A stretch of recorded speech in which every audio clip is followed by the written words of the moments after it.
Hello students and welcome back to Ekansh Tutors।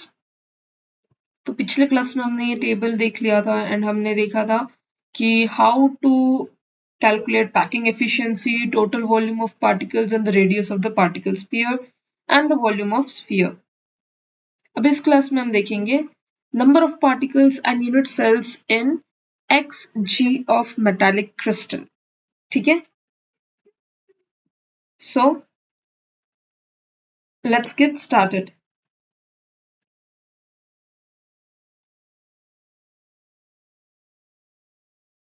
Number of particles and unit cell in xg of metallic crystal।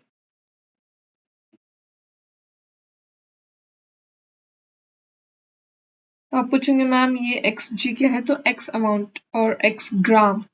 ठीक है, तो the number of particles and the number of unit cells in given mass of a metallic can be calculated from the known parameters of unit cell, namely the number of particles, that is n per unit cell, and the volume, which is a cube of unit cell. The density and the molar mass of a metal are related to each other through unit cell parameters as shown below। तो अगर हमें किसी भी मतलब किसी भी इसमें अगर हमें नंबर ऑफ पार्टिकल्स निकालने हैं, ठीक है, या नंबर ऑफ यूनिट सेल्स निकालने हैं गिवन मास ऑफ मेटल के लिए, तो उसके लिए हम अलग अलग पैरामीटर्स यूज कर सकते हैं, जैसे कि यूनिट जैसे कि नंबर ऑफ पार्टिकल्स। ठीक है, तो नंबर ऑफ पार्टिकल्स को हम कैसे डिनोट करते हैं,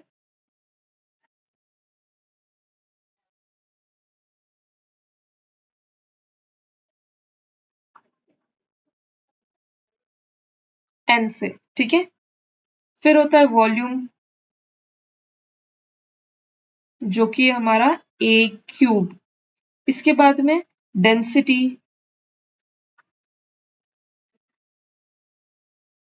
जिसे हम डिनोट करते हैं रो से, एंड लास्ट में होता है मोलार मास।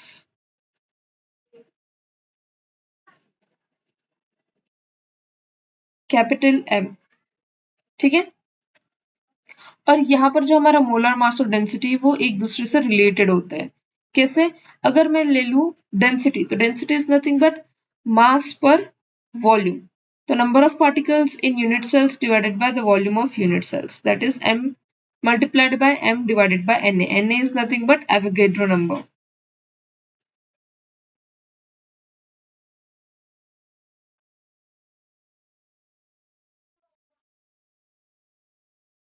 ठीक है, तो यहाँ से हमें डेंसिटी क्या मिल जाएंगी, density is equals to n which is the number of particles divided by a cube the volume and multiplied by capital M, that is the molar mass, divided by Avogadro number।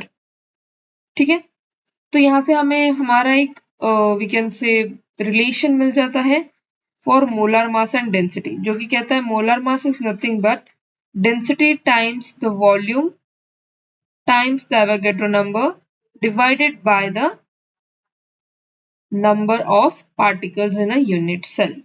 ठीक है, तो ये वाला जो हमारा relation है it is important, so make a note of it. ठीक है, अब अगर मैं बोलूं कि how much number of particles are present in x gram of metal, ठीक है, तो number of particles in x gram of metal. ठीक है, तो अगर हमारा मोलर मास कैपिटल M है जिसके अंदर Na मतलब एवोगैड्रो नंबर जितने पार्टिकल्स प्रेजेंट है, तो x ग्राम में कितने होंगे, या फिर x ग्राम, इसे ऐसा लिखते हैं, x ग्राम में कितने होंगे, x multiplied by the Avogadro number divided by the molar mass, इतने होंगे, राइट। तो यहां से हमें फॉर्मूला मिल जाएगा x Na। अब हम m को इस फॉर्म में लिख सकते हैं, राइट। तो it is x of Na और m की जगह पर हम लिखेंगे रो a cube Na divided by small n। तो अब ये स्मॉल n नीचे है तो ये ऊपर चला जाएगा, यहाँ पर Na से Na कट जाएगा तो हमारे पास में क्या बचा, x times small n divided by rho of a cube. तो x ग्राम ऑफ मेटल में कितने नंबर ऑफ पार्टिकल्स होंगे, x time the number of particles in a unit cell divided by the density times the volume. ठीक है, इतने होंगे। ये क्या हो गया, पार्टिकल्स के लिए हो गया। ठीक है, इट इज फॉर पार्टिकल्स। अब अगर मैं बात करूं नंबर ऑफ यूनिट सेल्स की, तो number of unit cell in x gram of metal. ठीक है, तो अगेन अगर हम यहां से देखेंगे तो n क्या है, हमारा पार्टिकल्स है, जितना एक यूनिट सेल के अंदर होता है। ठीक है, तो मतलब एक यूनिट सेल में कितने नंबर ऑफ पार्टिकल्स हो गए, xn divided by rho of a cube, जो कि हमने ऊपर ही देखा। ठीक है, अब इसको हमें मल्टीप्लाई करना होगा फॉर 1 यूनिट सेल, राइट। तो ये n से n कट जाएगा, तो कितने नंबर ऑफ यूनिट सेल हुए यहां से हमारे पास में, यहां से हो गए x divided by rho a cube. इतने नंबर ऑफ यूनिट सेल हमारे प्रेजेंट होते हैं x ग्राम ऑफ मेटल में। ठीक है, फिर इसके बाद में अगर हम बात करें number of unit cells in volume of metal,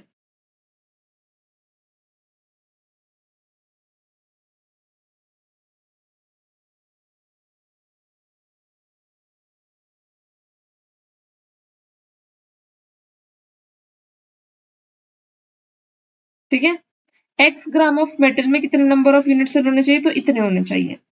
तो अगर हमारा मेटल का कुछ वॉल्यूम है तो उसमें कितने नंबर ऑफ यूनिट सेल्स होंगे, तो उसके लिए हमारा फॉर्मूला क्या बन जाएगा, v divided by a cube. ठीक है, तो यहां से हमें 3 फॉर्मूलेज याद रखने हैं।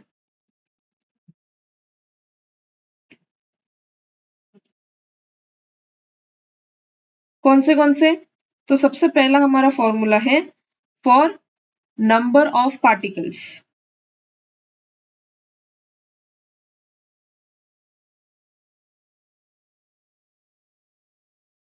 उसका फॉर्मूला क्या है, तो उसका फॉर्मूला है xn divided by rho a cube. ठीक है, फिर हमारा सेकंड फॉर्मूला किसके लिए है, नंबर ऑफ यूनिट सेल के लिए है।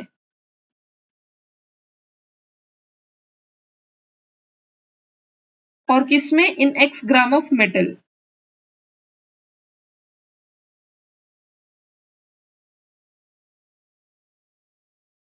यहां पर भी in x gram of metal, और ये कितना होगा, this would be equals to x divided by rho of a cube. ठीक है, और थर्ड हमारा फॉर्मूला कौन सा है, नंबर ऑफ यूनिट सेल इन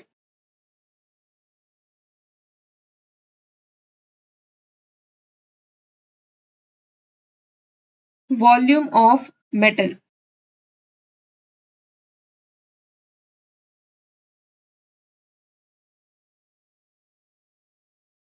और उसका फॉर्मूला क्या है, v divided by a cube. तो ये जो 3 फॉर्मूलेज हैं ये आपको क्या करने हैं, लर्न करने अच्छे से। ठीक है, अब इसी के ऊपर हमें कुछ क्वेश्चंस दिए गए हैं, let us solve those questions. ठीक है, तो सबसे पहला है प्रॉब्लम 1.2।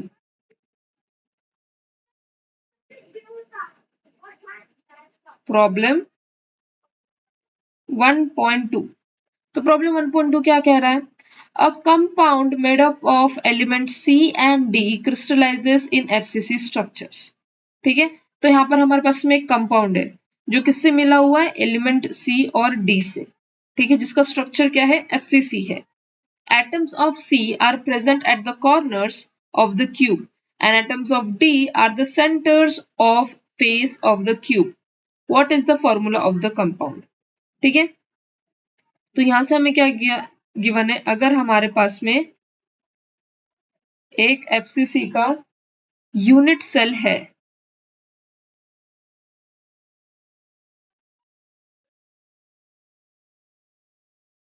ठीक है, तो इसके कॉर्नर्स पे हमें C के क्या मिलेंगे, एटम्स मिलेंगे। तो C के एटम्स इसके कॉर्नर्स पे प्लेस्ड है।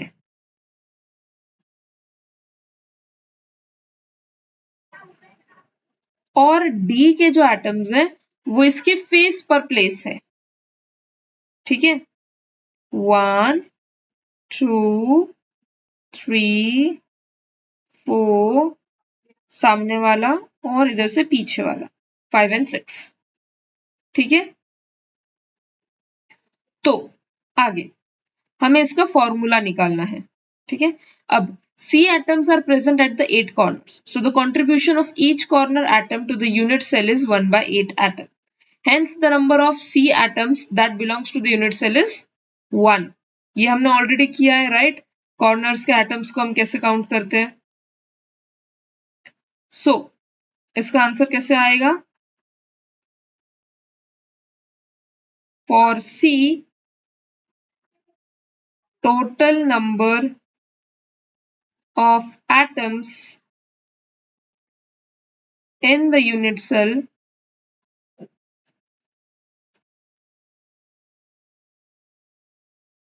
is 1/8 of टोटल कितने? 8। तो इसका आंसर हमें क्या मिल गया? 1। ठीक है, सिमिलरली अगर हम D के लिए करेंगे तो so for D total number of atoms in the unit cell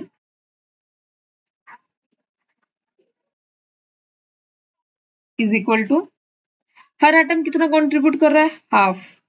और ऐसे कितने एटम्स हमारे पास में? 6। तो 2 1 जा 2 3 जा, तो टोटल एटम्स कितने हुए? 3। तो यहां से हमें पता चला कि C का एक ही एटम है और D के कितने एटम्स है? 3। सो देयरफॉर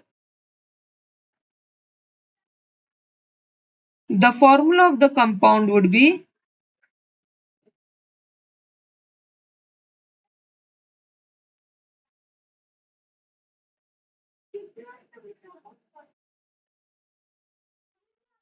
C का कितना है?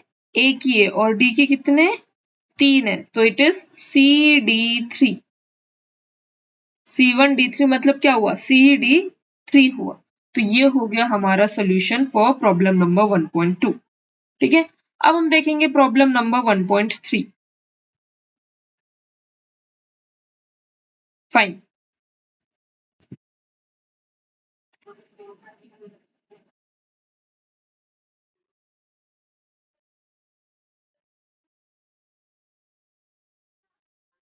तो the unit cell of metallic silver is FCC। Again यहाँ पर हमारे पास में एक FCC है और किसका है ये? मेटेलिक सिल्वर का है। ठीक है, तो पहले मैं गिवन लिख लूंगी। हमें गिवन क्या है? सिल्वर का हमारे पास में क्रिस्टल है, मेटेलिक सिल्वर का हमारे पास में क्रिस्टल है in the FCC structure. So silver, or let's say metallic silver, in FCC structure। Fine, अब इसके आगे if the radius of AG that is silver atom is 144.4 picometer, तो रेडियस हमें कितनी गिवन है? R is equals to 144.4 picometre.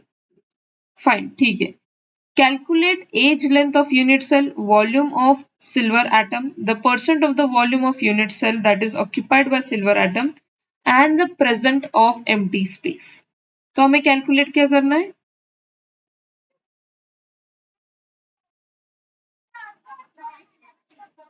सबसे पहले हमें कैलकुलेट करना है edge length of unit cell.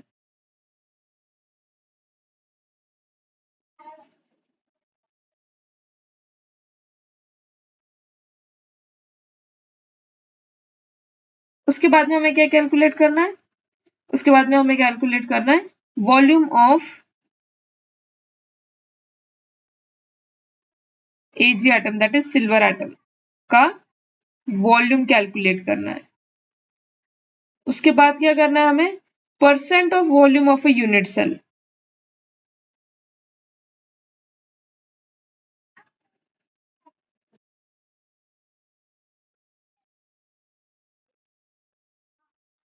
और सबसे लास्ट में हमें कैलकुलेट करना है परसेंट ऑफ एम्प्टी स्पेस।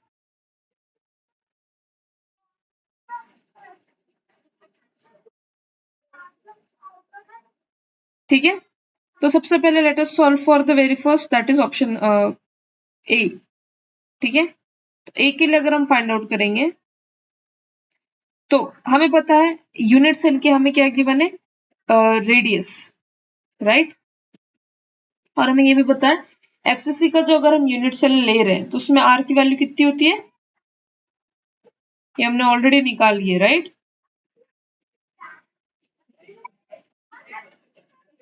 0.3535 ए ये होता है। अब ये कहां से पता चले आप पूछोगे, तो यस, ये रहा टेबल का आ गया, हाँ ये रहा हमारा टेबल। तो एफसीसी में यहाँ पर देखो ये वाली वैल्यू है, राइट। तो ये वाली जो वैल्यू है ना, ये हमने अभी ली है, फाइन, ये याद रखना। तो ये वाला जो टेबल है ना, ये भी इसलिए इंपॉर्टेंट है, तो प्लीज स्टडी दिस ऑल्सो। चलो ठीक है, अब हम बैक टू द क्वेश्चन। हाँ, तो हमें पता है आर और ए का रिलेशन क्या है, R equals to 0.3535 a for FCC. और यहाँ पर हमें आर की वैल्यू कितनी गिवन है, 144.4 पिकोमीटर। अब पिको को हमको कन्वर्ट करना है मीटर्स में, तो ये ऑलरेडी मैंने टेबल दिया था फॉर फिजिक्स में, सिग्निफिकेंट एरर्स एंड डायमेंशंस के टाइम पे, क्लास 11th में। ठीक है, तो वहां पर मैंने बताया था कि पीको के लिए हम क्या यूज करते हैं, 10⁻⁻12 यूज करते हैं। तो आर की वैल्यू क्या हो गई, 144.4 इंटू 10⁻⁻12। तो पीको चला गया, अब क्या रह गया, सिर्फ मीटर्स। ठीक है, ये हो गई हमारी वैल्यू इन मीटर। अगर आपको मीटर्स में कन्वर्ट करना है, अगर आपको सेंटीमीटर में कन्वर्ट करना है, तो you can do it, but हम इसे मीटर्स में ही रखेंगे। ठीक है, अब यहां से हमें आर की वैल्यू मिल गई इतनी। ठीक है, अब हम ये आर की वैल्यू यहां पर सब्स्टिट्यूट करते हैं, तो हमें क्या मिल जाएगा, 144.4 इंटू 10⁻, चलो यहाँ पर सेंटीमीटर में है, तो फॉर रिड्यूसिंग द कंफ्यूजन हम भी यहाँ पर सेंटीमीटर में ले लेते हैं। तो 10⁻⁻8 सेंटीमीटर हो जाएगा।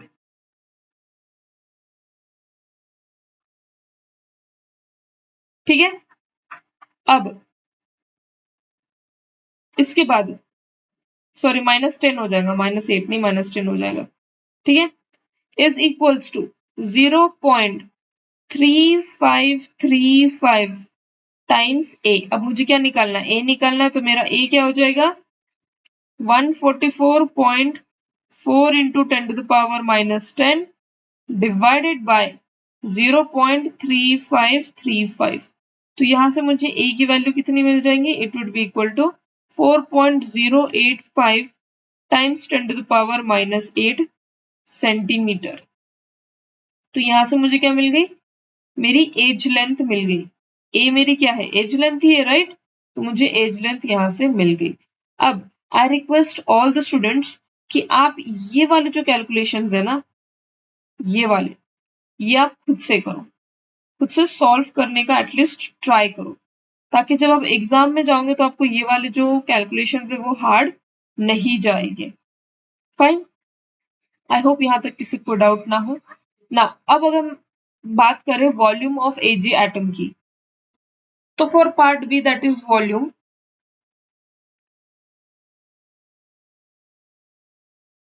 यहाँ पर क्या है, हमें पता है अगर हमारे पास में एक एटम है तो उसका वॉल्यूम कितना होगा, 4/3 पाई आर क्यूब। ठीक है, हमारे पास में सारी वैल्यूज है, तो 4/3 पाई की वैल्यू कितनी होती है 3.14, आर की वैल्यू भी हमारे पास में है विच इज 144.4 इंटू 10⁻⁻10 का क्यूब चाहिए हमें यहाँ पे। तो यहाँ से हमें वॉल्यूम मिल जाएगा। प्लीज ये भी आप सॉल्व करके देख लीजिएगा खुद से। 1.261 टाइम्स 10⁻⁻23 सेंटीमीटर क्यूब। ठीक है, अब इसके बाद में हमें क्या फाइंड आउट करना है, percentage of volume of unit cell that is occupied by the silver atom. ठीक है, तो फॉर सी अगर हमें पता है एफसीसी यूनिट सेल में 4 एटम होते हैं, किसके, सिल्वर के। ठीक है, तो उन 4 एटम्स का वॉल्यूम कितना हो जाएगा, हमने तो ऑलरेडी वॉल्यूम निकाल लिया है विच इज 1.261 इंटू 10⁻⁻23। अब हमारे पास में सिल्वर के कितने एटम है, 4 एटम है, तो इसको हम किससे मल्टीप्लाई करेंगे, सिंपली 4 से हम इसको मल्टीप्लाई कर देंगे। तो अब 4 एटम्स का वॉल्यूम कितना हो जाएगा, volume for 4 atoms would be equals to 5.044 into 10⁻⁻23 centimetre cube. ठीक है, तो अगर हम अब बात करें टोटल वॉल्यूम की, यूनिट सेल के टोटल वॉल्यूम की अगर अब हम बात करें तो वो कितना हो जाएगा, ए क्यूब, राइट।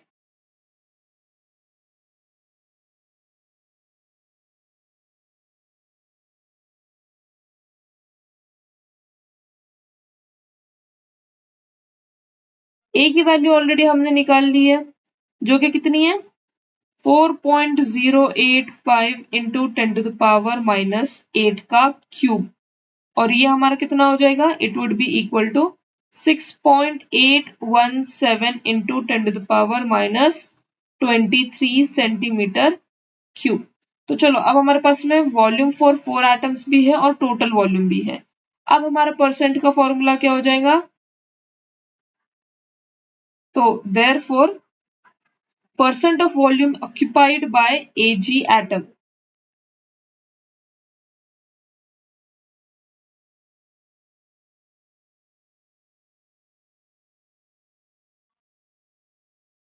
Ag यानी सिल्वर एटम। ठीक है, तो इसका फॉर्मूला क्या हो जाएगा, volume occupied by atoms in unit cell,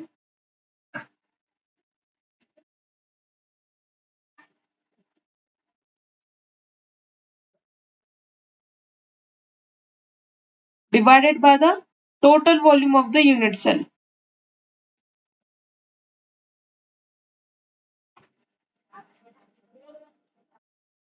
तो वॉल्यूम ऑक्यूपाइड बाय एटम्स कितना है हमारा, ये है, that is 5.044 times 10⁻⁻23 centimetre cube, divided by total volume कितना है हमारे पास में 6.817 टाइम्स 10⁻⁻23 सेंटीमीटर क्यूब।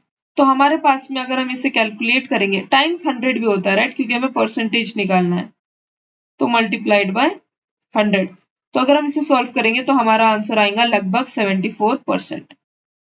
ठीक है, अब अगर 74% वॉल्यूम ऑक्यूपाइड है सिल्वर एटम में, तो total volume left for the void और द एम्प्टी स्पेस कितनी हो जाएंगे फिर, तो पार्ट नंबर डी जो है empty space in unit cell कितनी हो जाएंगी,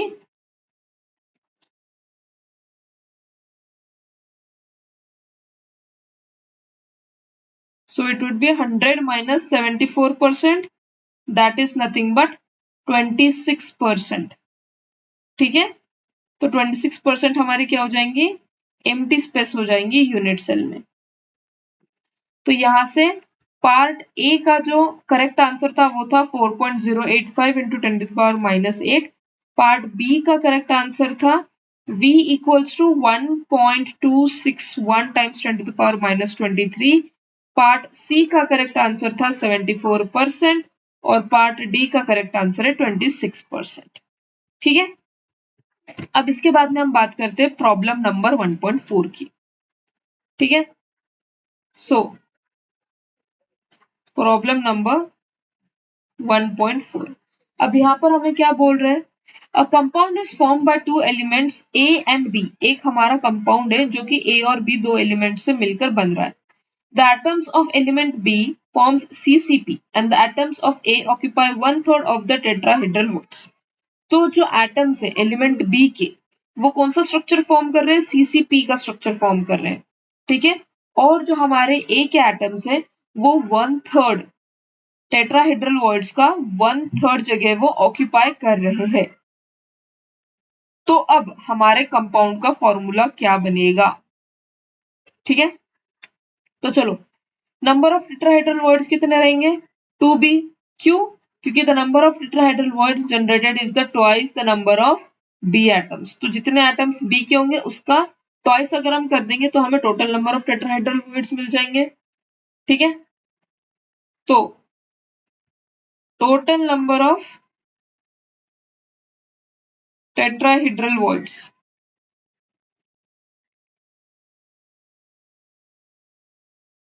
कितने हैं, ट्वाइस ऑफ बी है।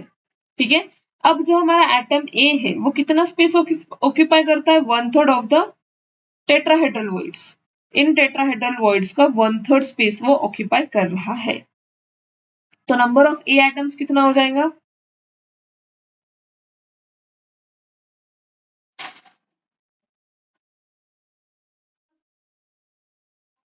One third of the tetrahedral voids. ठीक है, तो यहां से हमें क्या मिल जाएगा, रेशियो मिल जाएगा of A and B atom. तो ए इज टू बी का हमें रेशियो मिल गया, दैट इज 2/3 ऑफ, और लेट्स से इसका आंसर क्या आ जाएगा, 2/3 B is to ratio of B. तो यहां से हमें क्या मिल गया कि जो हमारा टोटल रेशियो है वो कितना है, 2/3 का है। सो द फॉर्मूला इज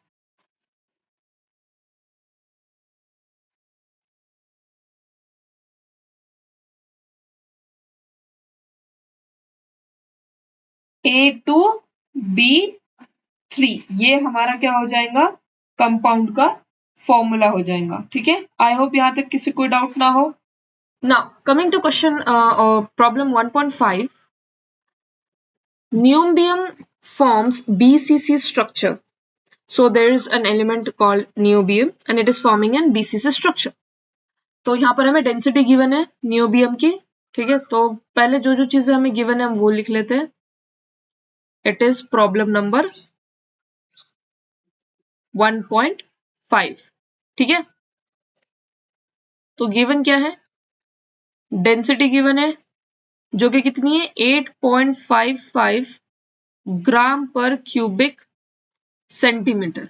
ठीक है, length of unit cell edge given है, दैट मींस ए हमें गिवन है 330.6 पिकोमीटर्स। अगेन पिकोमीटर्स में, तो इसे अगर हम सेंटीमीटर्स में कन्वर्ट करेंगे तो कितना हो जाएगा, पिकोमीटर्स का एक्चुअली अगर हम मीटर्स में कन्वर्ट करेंगे तो कितना होता है, 10 टू द पावर -12 होता है। और इसे अगर हमको सेंटीमीटर में कन्वर्ट करना है तो कितना हो जाएगा, 330.6 into 10 to the power -10 centimetres. Fine, अब how many atoms and unit cells are present in 0.5 gram of niobium. तो हमें इसका ग्राम भी गिवन है, दैट मीन्स एक्स की वैल्यू भी हमें गिवन है, दैट इज 0.5 ग्राम। ठीक है, अब यहां से नियोबियम है।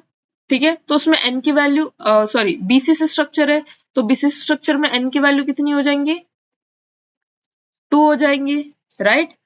अब हमें पता है नंबर ऑफ एटम्स का फॉर्मूला, अगर हमें नंबर ऑफ एटम्स निकालना है तो उसका फॉर्मूला क्या होता है। यहाँ पर 2 फाइंड में क्या क्या आ जाएगा, एक तो हमें निकालना है how many atoms and then unit cells. ठीक है, तो पहला हमें निकालना है नंबर ऑफ एटम्स और दूसरा हमें निकालना है नंबर ऑफ यूनिट सेल।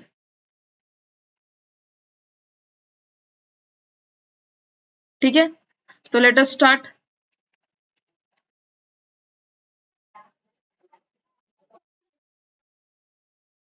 तो सबसे पहले हमारे पास में नंबर ऑफ एटम्स के लिए फॉर्मूला क्या होता है?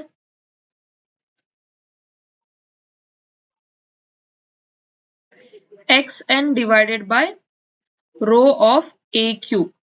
तो x की वैल्यू हमारे पास में कितनी है? 0.5। n हमारे पास में कितना है? 2। डेंसिटी हमारे पास में कितनी है?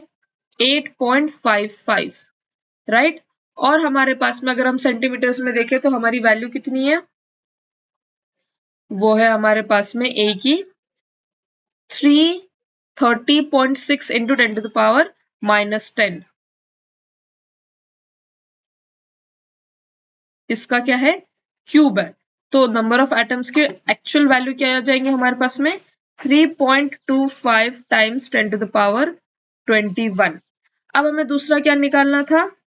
नंबर ऑफ यूनिट सेल्स निकालने हैं।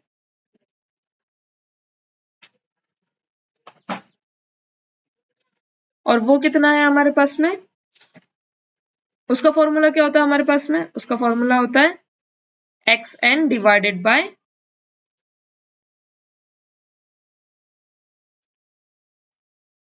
x divided by rho a to the power 3।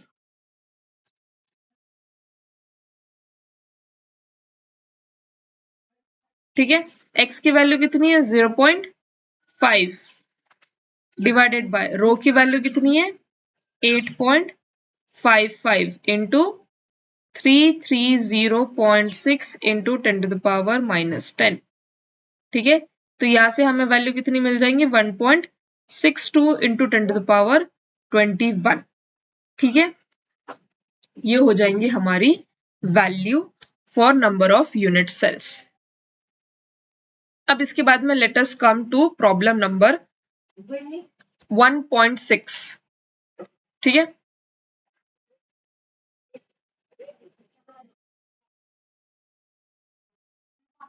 तो हमारे पास में एक कंपाउंड है जो कि एक HCP स्ट्रक्चर बनाता है। ठीक है, अब हमें बताना है कि उसमें ऑक्टाहेड्रल वॉइड्स का नंबर कितना है, टेट्राहेड्रल वॉइड्स कितने होंगे, और total voids formed in 0.4 moles of it. ठीक है, तो हमें गिवन क्या क्या है? एक कंपाउंड जिसका स्ट्रक्चर क्या है? HCP स्ट्रक्चर है। ठीक है, और हमें क्या क्या फाइंड आउट करना है? सबसे पहले तो हमें फाइंड आउट करना है ऑक्टाहेड्रल वॉइड्स।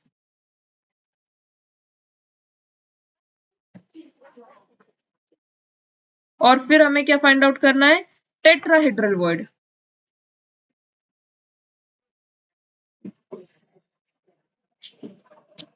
ठीक है, और फिर हमें पता करना है total voids in 0.4 moles of it.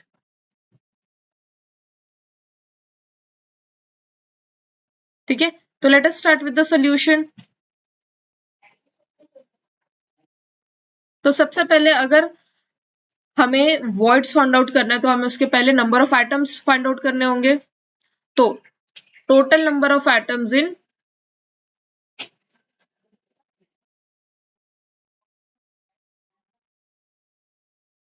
0.4 मोल कितने हो जाएंगे? 0.4 इंटू एवोगैड्रो नंबर। ठीक है, तो वो कितना हो गया? 0.4 into 6.022 into 10 to the power 23, जो कि कितना हो जाएगा? 2.4098 इंटू 10 टू द पावर 23। अब इसके बाद में सबसे पहले हमें क्या फाइंड आउट करना है? सबसे पहले हमें ऑक्टाहेड्रल के नंबर फाइंड आउट करना है। तो नंबर ऑफ ऑक्टाहेड्रल वॉइड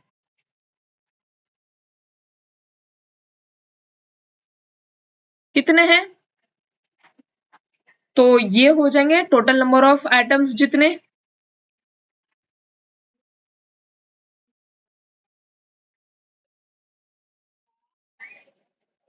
तो ये कितना है? 2.4098 इंटू 10 टू द पावर 23। इसके बाद में हमें फाइंड आउट करना है टेट्राहेड्रल वॉइड्स का नंबर ऑफ टेट्राहेड्रल वॉइड।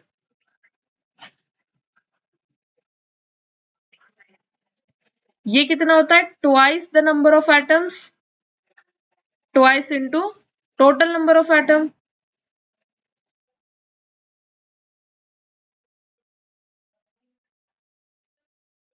तो इसके लिए कितना हो गया हमारे पास में? 2 इंटू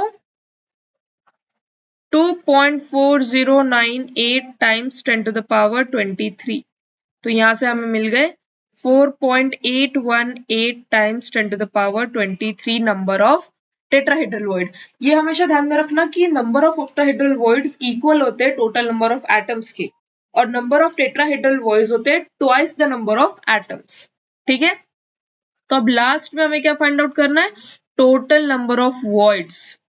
तो टोटल में कितने वॉइड्स है ये हमें फाइंड आउट करना है।